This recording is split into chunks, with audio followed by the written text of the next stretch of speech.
Cristo havia uma festa entre os judeus e Jesus subiu a Jerusalém. Lembrando que o último texto que nós estudamos na aula passada, Jesus estava aonde? Alguém se lembra? Caná da Galileia.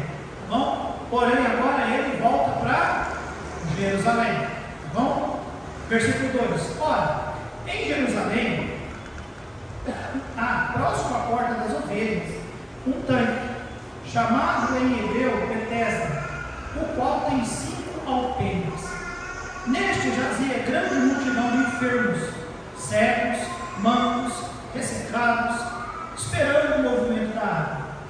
Porquanto o anjo descia em um certo tempo ao tanque e agitava a água, e o primeiro que ali descia, depois do movimento da água, sarava de qualquer enfermidade que tivesse.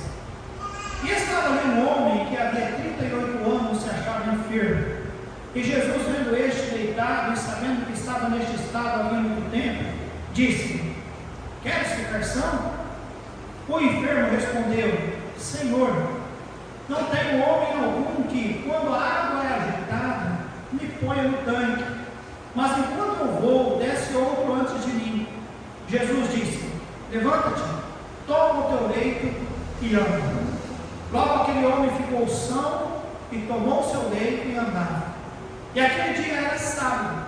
Então os judeus disseram àqueles que tinham sido curados: É sábado, não te é lícito levar o leito. E respondeu-lhes: Aquele que me curou, ele próprio disse: Toma o teu leito e anda. Perguntaram-lhe, pois: Quem é o homem que te disse: Toma o teu leito e anda? Presta atenção nesse trecho. E o que fora curado não sabia quem era, porque Jesus se havia retirado, em razão de naquele lugar haver grande multidão. Depois Jesus encontrou no templo e disse: Eis que já estás são, não peques mais, para que não te suceda alguma coisa pior. E aquele homem foi e anunciou aos judeus que Jesus era o que curava. E por esta causa os judeus perseguiram a Jesus e procuravam matá-lo, porque fazia estas coisas no sábado. Pai bendito, nós damos graças ao Senhor, ó Deus, pela tua presença no nosso meio, pela tua santa palavra, e confiamos, ó Deus Pai, no teu Santo Espírito, no momento de entregá-la.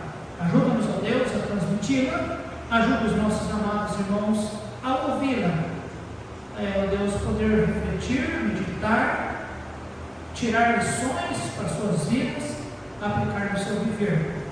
Em nome de Jesus é que nós confiamos e pedimos. Amém e amém, Senhor.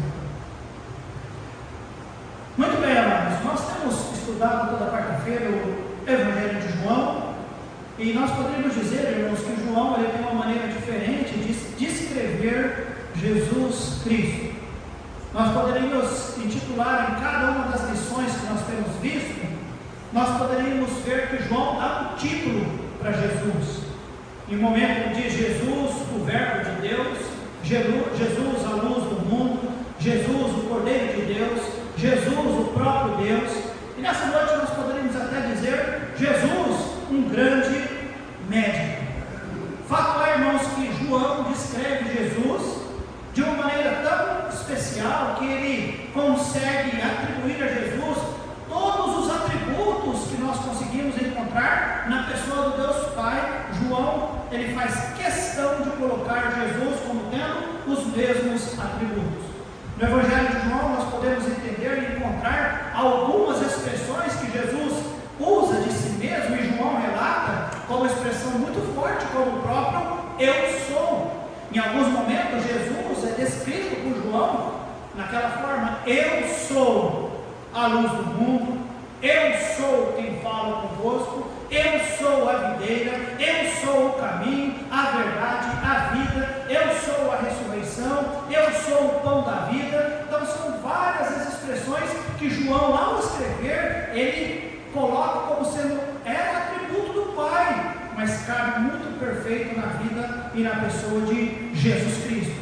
Então, mais uma vez eu digo, João é a pessoa mais indicada, embora toda a Escritura não é de particular interpretação, ela foi inspirada por Deus pelo Espírito Santo, mas o Senhor usou as particularidades de cada homem para poder escrever, e João era alguém bem íntimo do Senhor Jesus Cristo. O texto que nós lemos, irmãos, repito, Jesus saiu lá de Caná da Galileia e ele vem para Jerusalém. A Bíblia diz que chegando em Jerusalém tinha um lugar chamado em hebreu Betesda. Essa palavrinha significa casa de misericórdia. Porém, o que nós notamos no texto é um lugar terrível, porque havia ali uma grande multidão de enfermos. Quem já foi ao Hospital das Clínicas fica desanimado em algumas áreas, ou áreas, do hospital. Mas ali eles ainda dividem, né? Esse tem essa enfermidade, esse tem essa. Aqui não era um hospital, era como se fosse um depósito de pessoas enfermas. E enfermidade de todo quanto é jeito estava ali. Pessoas de fato feridas fisicamente, feridas emocionalmente, feridas também espiritualmente. E nós vamos passar algum tempo olhando o que aconteceu naquele lugar. E nós notamos primeiro, irmãos, que ali havia, no meio daqueles doentes, um homem, este que foi curado. Qual é o nome dele? Alguém sabe? A Bíblia não fala. Não fala o nome dele. Mas podemos ver algumas características na vida desse homem, ou algumas coisas que ele pode ter sentido. Por exemplo, eu notei aqui, com certeza, um homem desesperado, porque ele estava num lugar onde a Bíblia diz no versículo 3, neste lugar, né, lá no tanque de Betesda, jazia grande multidão de enfermos, cegos, mancos e ressecados, esperando o movimento das águas. O texto nós lemos, os irmãos sabem, havia um fenômeno que acontecia, que eu também não sei explicar, mas é um fenômeno. Um anjo vinha, movia as águas, e a primeira pessoa que descia ali, o texto diz que aquela pessoa era curada. Então este homem, ele diz, e depois nós vamos ver o relato, a conversa dele com Jesus, provavelmente era um homem desesperado, porque havia uma certa disputa. O primeiro que entrasse, esse era curado. E todos que ali estavam, independente da situação que estavam, eles queriam ser curados. Os irmãos entenderam? E quem era curado? O primeiro. Primeiro quando? Quando o fenômeno acontecia. Diz eles, um anjo descia, chacoalhava e alguém entrava e era curado. Vemos um homem desesperado. Versículo 5. E estava ali um homem que havia 38 anos que se achava enfermo. 38 anos enfermo. Amados, 38 anos é muito tempo, sim ou não? Sim. Alguém padecendo de uma mesma enfermidade. Ontem, pregando na visita que fizemos, eu usei o texto de Marcos capítulo 5, daquela mulher do fluxo de sangue, que por 12 anos estava enferma. E não há dúvida, eu falei, ela com certeza, ela sentia um desespero. Irmãos, a enfermidade às vezes nos desespera, nos leva no grau de desespero. Não vou melhorar. Agora imagina aquele homem, 38 anos sofrendo aquela doença, que com certeza trazia ali fraqueza e fragilidade, e com certeza isso impedia-o de muitas coisas que as outras pessoas faziam. Lá ele estava, a Bíblia diz que ele estava com o seu leito, a sua cama, e com certeza não era uma cama como temos hoje para pessoas que estão enfermas, aquela cama com aquele colchão de casca de ovo, né, que eles falam. Não, imagina, era cama dura, e lá estava aquele homem deitado. E o que é pior, irmãos, a Bíblia diz, e ele diz para Jesus, havia uma certa dependência dele em homens. Ele diz, não tem um homem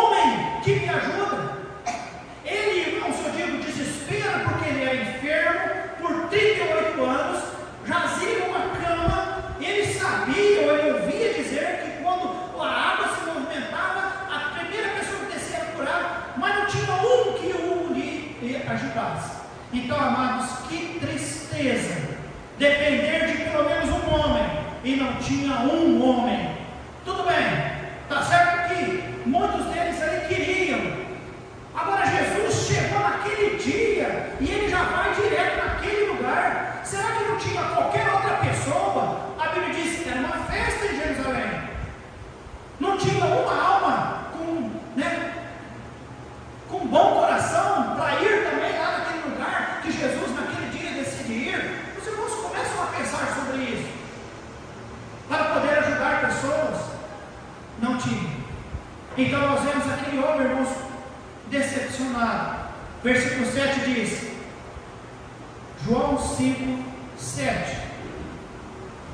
O enfermo respondeu: Senhor, não tenho homem algum que, quando a água é agitada, me ponha no tanque. Mas enquanto eu vou, desce outro antes de mim. Provavelmente não foi apenas uma vez que ele tentou, mas ele disse: não tem homem algum que me ajude. E o que é pior, outro vai e desce primeiro que eu. Então ele era um homem decepcionado, irmãos. E isso ilustra bem o quadro do mundo. Aquele homem tinha duas visões e duas esperanças. Uma era em homens, um homem ia ajudar. Segundo, é um fenômeno acontecer. Um anjo descer, chacoalhar as águas e eu cair lá. Não passava na mente dele sobre Jesus Cristo, sobre o Deus verdadeiro. Não passa, ele não menciona. Tanto é que depois da cura, nós não vemos, ele nem sabe quem é Jesus. Ele não sabe. Ele só sabe que ele foi curado, mas ele nem sabe quem é Jesus. Guarda isso, porque isso é muito importante. Muito importante. Então nós vemos um homem desesperado, deficiente, decepcionado. Amados, o quadro que nós vivemos hoje em dia também é algo mais ou menos parecido com isso. Um mundo, um depósito de pecadores, que ainda estão esperando em alguma coisa, às vezes, sobrenatural, um fenômeno, ou talvez que alguém se levante e queira, de alguma maneira, ajudar alguém. E o que é pior? Não é triste nós pensarmos, irmãos, que em Jerusalém, naquele dia, dia da festa, não ter uma alma boa, no sentido de ir lá e pegar aquele homem? Há um outro texto, irmãos, em um outro lugar, num outro evangelho, que mostra-nos 4 amigos carregaram um amigo e levaram até tirar dele de uma casa e descer aquele homem até Jesus, para que Jesus o curasse. Lembra dessa história? 4 amigos, mas aqui nem um homem sequer. Isso aqui ilustra bem, sabe o que, irmãos? O quadro do mundo, e até mesmo da igreja. O povo em festa, como se tudo estivesse bem, está tudo beleza, está tudo tranquilo, estamos em festa, estamos em Jerusalém, é dia de festa. Mas o que havia lá em Betesda, irmãos? O que diz lá no versículo 3? Alguém se lembra? Grande multidão de enfermos, cegos, mancos, ressecados, esperando o movimento da água. E dentre eles, um deles que disse com seus lábios: não tem um homem que faça algo por mim. Isso é o quadro do mundo hoje, irmãos.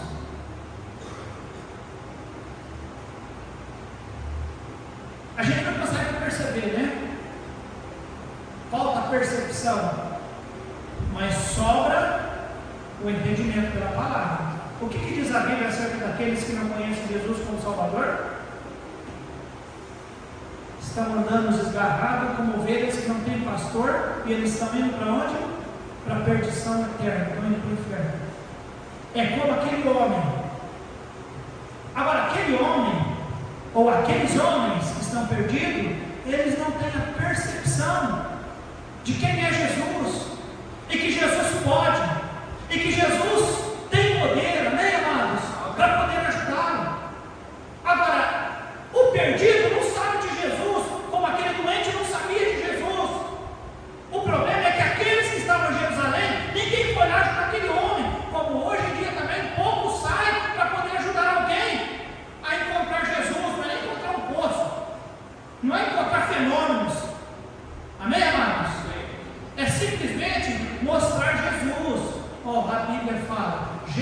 Cristo, Ele é o Cordeiro de Deus, Ele é o único caminho, Ele é a vida. A Bíblia diz que todo aquele que invocá-lo como Senhor e Salvador será salvo. Amém, amado?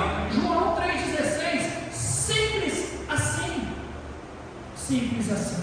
Então nós vemos um homem doente, desesperado, deficiente, decepcionado, ilustrando o quadro daqueles que vivem neste mundo, sofrendo, irmãos, sofrendo, esperando um fenômeno acontecer em qualquer momento, alguns esperando em horóscopo, alguns esperando em líderes, alguns esperando coisas fantasiosas, e nós sabemos que é mentira.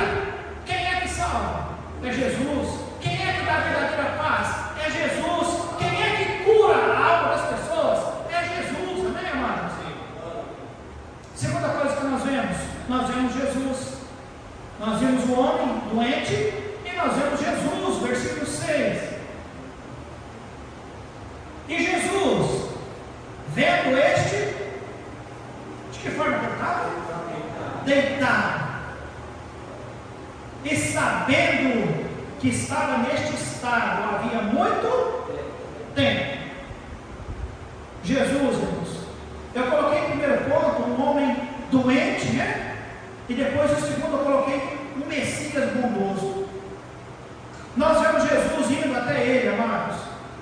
Interessante que Jesus, ele foi a Jerusalém, o que diz o versículo 1? Para festa. Mas ele está na festa? Não, ele foi lá em Betesda. Não dá para pensar em festa se tem gente sofrendo, não é verdade, irmãos? Podemos até ter festa, mas não dá só para viver de festa. A vida não é só festa. A vida não é só oba-oba. Ou é gostoso festa, é gostoso churrasco, é gostoso lazer, mas a vida não é só feita disso. Tem gente sofrendo, tem gente doente, tem gente morrendo, tem gente indo para o inferno. E Jesus é diferente dos outros que estão na festa. Jesus foi aonde, irmãos? Lá onde tem enfermo. Ele foi lá no tanque de Betesda. Ele está lá. Ele, irmãos, poderia estar em outro lugar, mas ele foi lá no tanque, lugar de dor. Isso nos mostra compaixão. Ir no lugar de dor para ajudar aqueles que estão doentes. Aí você diria, pastor, mas ele sabia tudo. E eu concordo com você, ele sabia tudo. Será que ninguém sabia que aquele lugar era um lugar de depósito de doentes? O que você acha? Será que os outros que estavam em Jerusalém não sabiam que aquele lugar era um depósito de pessoas enfermas? Outros sabiam, sim. Mas Jesus sabia, só que ele fez algo. Como nós, irmãos, quem não sabe que o perdido vai para o inferno? Todos nós sabemos. Só que tem uma diferença. Tem alguns que fazem alguma coisa e tem outros que não fazem nada. Simplesmente deixa a vida passar e vai chegar o momento que Deus vai nos levar, vai levar pessoas e nós passamos a nossa vida sem fazer nada, vivendo uma festa, enquanto que os outros estão lá no lugar da dor. Mas Jesus foi lá, amém, amados? Isso mostra compaixão, ir no lugar da dor. Nós vemos Jesus, irmãos, mostrando cuidado com aquele que estava enfermo. Como já dissemos, ninguém ajudou aquele homem, mas Jesus, o bom Senhor, ele enxergou e ele foi lá. Amados, eu sei que outros devem ter olhado Jesus chegar lá. Eles devem ter olhado. E eu sei que Jesus olhou outros, mas Jesus enxergou aquele. Por quê, pastor? Eu não sei. Há coisas nesse texto, depois o pastor Marquinhos, Marcos, ele explica para vocês. Tem coisas que eu não entendi. Eu não entendi o fenômeno. Eu não entendi. O Carlos está fazendo faculdade de teologia, talvez ele entenda. Eu não entendo o fenômeno.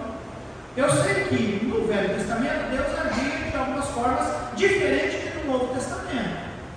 Era agir de Deus mesmo. Até no Novo Testamento, algumas coisas aconteceram através dos apóstolos para corroborar, ou seja, sustentar o que da palavra ainda não tinha sido completamente escrito e ainda distribuído. Então, sim, os apóstolos fizeram alguns fenômenos que era coisa de Deus, para que as pessoas ao ver e ouvir crescem na palavra. Então é um fenômeno, eu posso intitular isso como um fenômeno que ainda acontecia e deve ter acontecido em algum momento, e pessoas, por isso que eles estavam lá, tudo bem, mas o que é importante é, Jesus na sua onisciência foi naquele dia, naquele lugar e viu este homem, e falou com este homem. Ninguém mais percebeu Jesus, e Jesus não fez por todos, mas Jesus fez por aquele homem.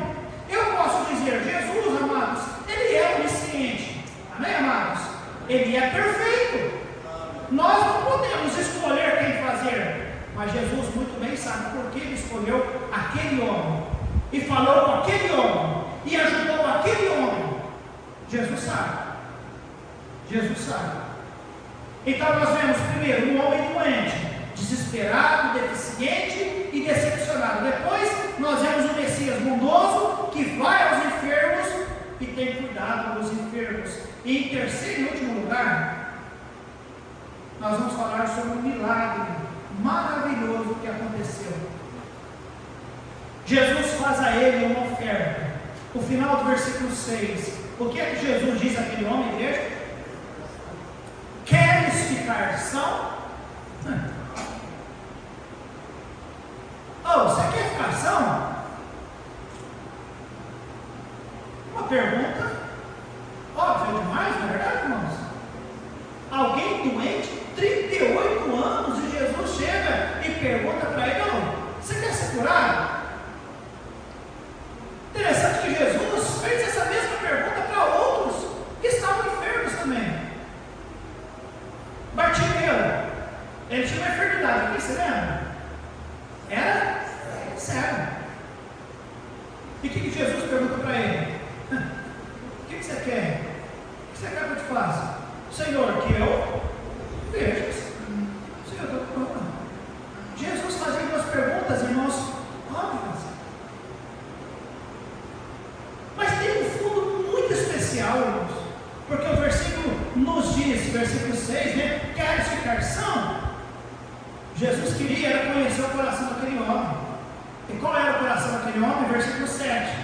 E o enfermo respondeu: Senhor, não tenho homem algum que, quando a água é agitada, me ponha no tanque, mas enquanto eu vou, desce outro antes de mim. Nós percebemos aqui, igreja, Jesus faz uma pergunta óbvia: ô jovem, você quer ficar bom? Você quer melhorar? Qual é a cabeça daquele rapaz? Diferente, irmãos, daquele oficial que nós vimos na aula passada. Lembra? Quando Jesus disse para ele disse: Senhor, o meu filho está morrendo, por favor, senhor, vai lá comigo, meu filho está morrendo. Jesus disse: não vou lá não, pode ir, ele já está bom. Ele disse: está bom, Senhor. A Bíblia diz: e creu ele no Senhor e voltou correndo para sua casa, voltou para Cafarnaum. Ali houve crença. Aquela mulher que tocou Jesus, diz a Bíblia, ela creu no Senhor Jesus. Tanto é que Jesus disse: filha, a tua fé, mulher, a tua fé te salvou, vai em paz e ser curada deste teu mal. Nos outros milagres, irmãos, nós vemos fé da parte da pessoa, nós vemos crença, mas neste homem, irmãos, quando Jesus pergunta para ele: você quer ficar são? Ele diz: mas como são? Não tem homem que me ajuda. E o fenômeno lá, o que acontece? Não tem ninguém que me coloca lá dentro. Aquele homem é o quadro da humanidade que diz e enxerga apenas coisa humana como fonte da nossa ajuda e do nosso socorro. E Jesus queria provar o coração daquele homem. E Jesus arrancou daquele homem para talvez mostrar para nós, para que nós pudéssemos pregar para você e falar para você: igreja, não se contente com os risos e com a alegria do mundo lá fora.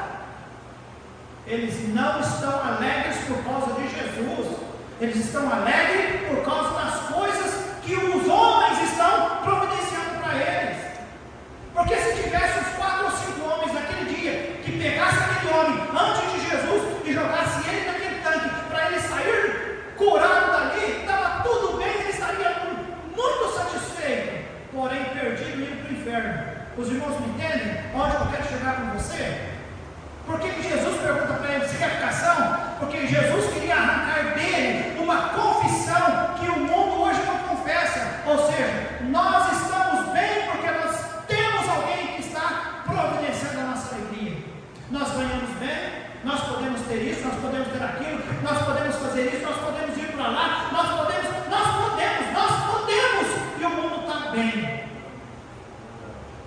que a Bíblia diz, irmãos? Que adianta o homem ganhar o mundo inteiro e perder a sua alma?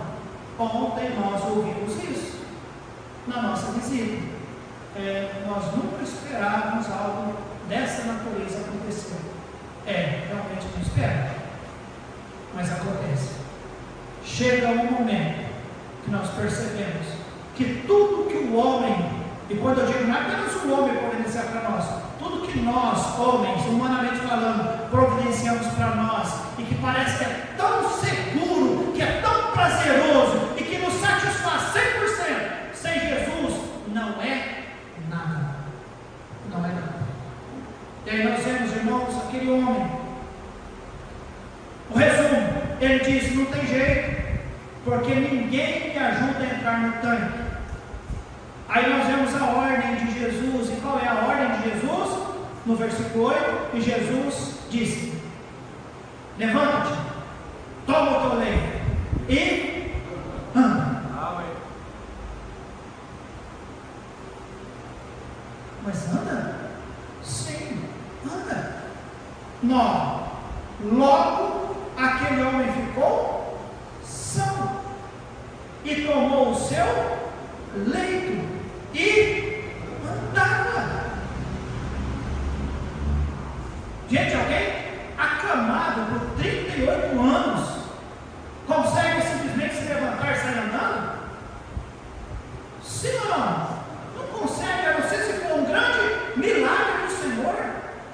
Se a Vanessa estivesse aqui, se o Júnior estivesse aqui, se o Luiz Fernando estivesse aqui, pessoas que entendem um pouco da área de saúde, falariam para nós, não tem como, os músculos, os nervos, eles atrofiam, eles desacostumam. Tinha que fazer várias sessões de fisioterapia para eles poderem voltar e a carregar uma cama. E olha que naquela época não era essas caminhas levinhas que tem hoje, que quebra toda hora, não. Era cama pesada. O leito era pesado. E a Bíblia diz que aquele homem saiu, levantou, catou o leito e andou. Sabe por quê, irmãos? Porque aquele que dá a ordem, ele dá o poder para que o milagre também aconteça. E aconteceu, amém, amados? Aconteceu. Levanta e anda. Versículo 9 diz a Bíblia: levantou, pegou o leito e andava. E andava. Agora, amados, era sábado. Então os judeus disseram àquele que tinha sido curado: sábado, não tinha lei para levar o leito. Eu não vou entrar em particularidades aqui, mas no Velho Testamento diz que no sábado, verdadeiramente, a pessoa não poderia trabalhar, a pessoa não poderia carregar coisas pesadas, e dependendo do peso, ainda poderia talvez pagar, dar oferta no templo, por causa do pecado de ter carregado um pezinho a mais.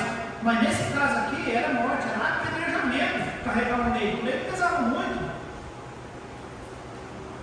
Versículo 11: e respondeu-lhes, ou seja, ele respondeu para os homens, os judeus que falaram para ele: não pode ir, hoje é sábado, hein? Ele disse: aquele que me curou, ele próprio disse: toma o teu leito e ele já temeu ser apedrejado. Ele conhece Jesus, irmãos? Não conhece. Ele nem fala é Jesus, ele não fala é o Messias, ele não fala é o grande profeta. É diferente dos outros que foram curados pelo Senhor. Amados, a impressão que se dá é que ele tenta desviar-se e colocar a culpa em Jesus. 13. E o que fora curado não sabia quem era, porque Jesus se havia retirado em razão que naquele lugar havia grande multidão. Depois Jesus encontrou no templo e disse: eis que já está são, não peques mais, para que não se suceda alguma coisa pior. Jesus conhecia aquele homem, sabia que ele era um pecador, e Jesus dá-lhe conselho. 15. E aquele homem não interrogou Jesus, irmãos. Ele simplesmente, que diz a Bíblia, foi. E fez o quê? A quem? Aos judeus, que Jesus era que o curava. ele já havia feito no versículo 11. Ele já tinha dito para os judeus: ó, foi aquele que me curou, é ele próprio que disse que eu carregava o peso. E agora no versículo 15 ele foi e anunciou. E aí no versículo 16 diz o quê? E por esta causa os judeus perseguiram Jesus e procuraram matá-lo, porque fazia essas coisas no sábado. Amados, eu concluo. Aparentemente a cura dele, irmãos, não foi notada pelos outros doentes. Era para ter sido um alvoroço total a hora que aquele homem levantou a cama, não é, irmãos? Mas os outros não perceberam. Sabe por quê? Eles estavam ocupados demais esperando quem? O anjo mover as águas. Ocupado demais para notar Jesus. Jesus passou desapercebido para eles, como em nossos dias. Jesus passa completamente desapercebido, tanto por parte daqueles que não conhecem, quanto por parte daqueles que dizem conhecer. Enquanto que o texto é claro em mostrar para nós que Jesus é Deus, que Ele é poderoso, que Ele é compassivo, que Ele é onisciente e que Ele quer ajudar e que Ele quer favorecer. Jesus não estava ali para causar rolo, contenda, complicação, nada disso, irmãos. Ele quis ser uma bênção para aquele homem. Você consegue entender isso? Mas nós precisamos perceber isso, igreja. O mundo hoje é como aquela festa em Jerusalém naquele dia. Há um grupo, uma grande multidão de enfermos indo para o inferno, esperando algum fenômeno acontecer, ou esperando em homens, que homens façam alguma coisa. Enquanto isso, Jesus está passando, amém, amados? Tinha um corinho que dizia, né? Cristo vai hoje passar, lembra disso? Esse corinho? Cristo. Que dia que Jesus vai passar mesmo, igreja? Todo dia. A Bíblia diz que Ele é onipresente. Agora, amados, essa grande festa em Jerusalém está cheia de homens e mulheres que poderiam ser pessoas bondosas, para chegar até esses enfermos e dizer: ó, vocês estão esperando o fenômeno acontecer? Não tem mais fenômeno. Não tem. Já aconteceu um dia lá na cruz do Calvário, Jesus Cristo. E pregar para eles, amém, amados? Não é pegar ninguém e jogar ele num poço para ser molhado quando a água agir. Não tem nada de anjo, não, irmãos. Isso aí hoje não tem mais nada. A Bíblia nos diz na Gálatas: ainda que um de nós, um anjo do Senhor, desça com outro evangelho, seja anátema. Não pode, não tem outra coisa. Não tem fenômeno. É Jesus Cristo. Ele é o Salvador, amém, amados?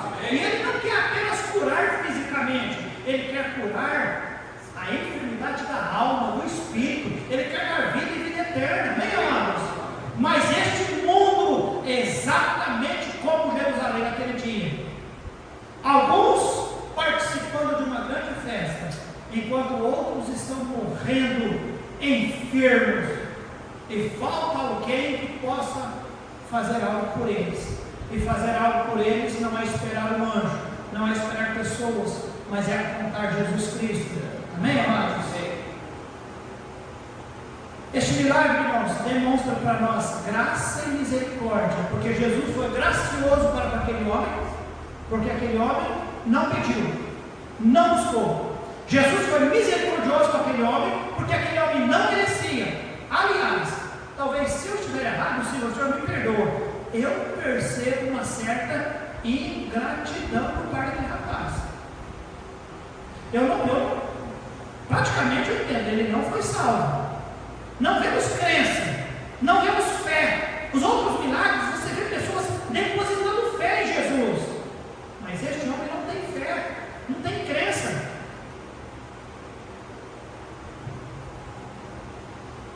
Dependente do que era aquele homem, a grande questão é quem somos nós e o que será de nós, entendendo que nós estamos vivendo exatamente numa época como naquele momento, uma grande festa, um lugar de enfermos, e esses enfermos morrendo e indo para o inferno, na esperança de um fenômeno acontecer, ou de que pessoas façam algo, e nós sabemos que pessoas não salvam, fenômeno não salva, quem salva é Jesus Cristo, amém, irmãos? Que nós possamos ser as pessoas que, entendedores disso, possam ir até eles e apontar Jesus Cristo. Olha, conheço alguém, se você olhar para ele, você vai enxergar esta frase: você quer ficar salvo? Você quer ser curado? Você quer ficar salvo? Porque é o que Jesus quer, amém, amados? E é o que nós podemos oferecer. Você quer ser salvo? É tão gostoso a pessoa dizer o quê? Olha, eu gostaria. Então vamos orar. É simples assim? É simples assim. Quer ser salvo? Eu quero. Então vamos orar. Entrega a sua vida a Jesus Cristo. Amém, amados? Que Deus nos ajude pelo estudo da palavra do Senhor, da palavra, o irmão diz sempre, frisa a palavra, pelo estudo da palavra. Eu não saberia isso se não fosse pela palavra. Eu não saberia, mas a palavra nos aponta. Amém, irmãos? Nosso Deus, nosso Pai querido,